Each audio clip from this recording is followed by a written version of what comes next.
The wind whispered through the bamboo walls of a small hut in the mountains of Sagada, where Era sat, her fingers tracing patterns in the air. Ever since she was a child, she had been different. She not only drew from the air her breath, she also drew objects using her breath as her pencil and the air as her ink. A flick of her exhale and a simple stone appeared, tangible yet ephemeral, dissolving when she no longer needed it. Her grandmother, Lola Burring, had always told her it was a gift from the wind gods, the spirits that danced on the ridges of the Cordilleras. Never take this power for granted, her grandmother warned one evening, as the fire crackled. Creation is not only about making something new. It is about knowing what to keep and what to let go. But Era had always been eager to push her limits. She sketched entire forests with her breath, molded birds that flitted for moments before fading into mist. It was an art form she adored, until the day she realized that what she created might not always be under her control. One evening, as the mist rolled in from the mountains, Era sat on the village cliffs, gazing at the valley below.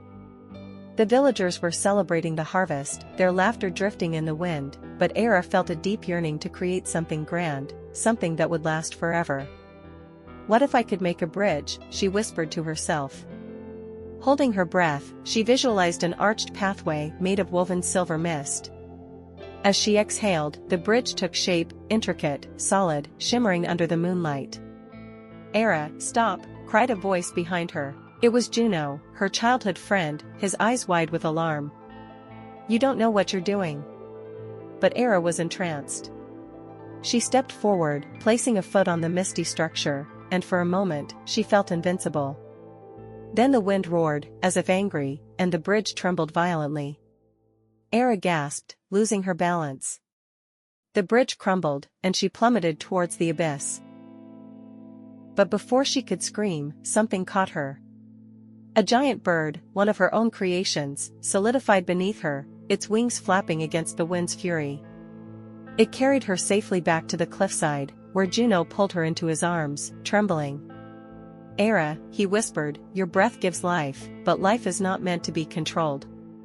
The realization struck her like lightning. She had always thought of her gift as power, a tool for creation, but creation was not about permanence. It was about harmony. She looked up at the night sky, the stars pulsing with an unseen rhythm, and finally understood. The wind gods had given her not just the ability to shape the world, but the wisdom to know when to let it flow. And so, with a deep breath, Era exhaled, allowing her creations to dissolve back into the air, as fleeting as dreams, as eternal as the wind itself.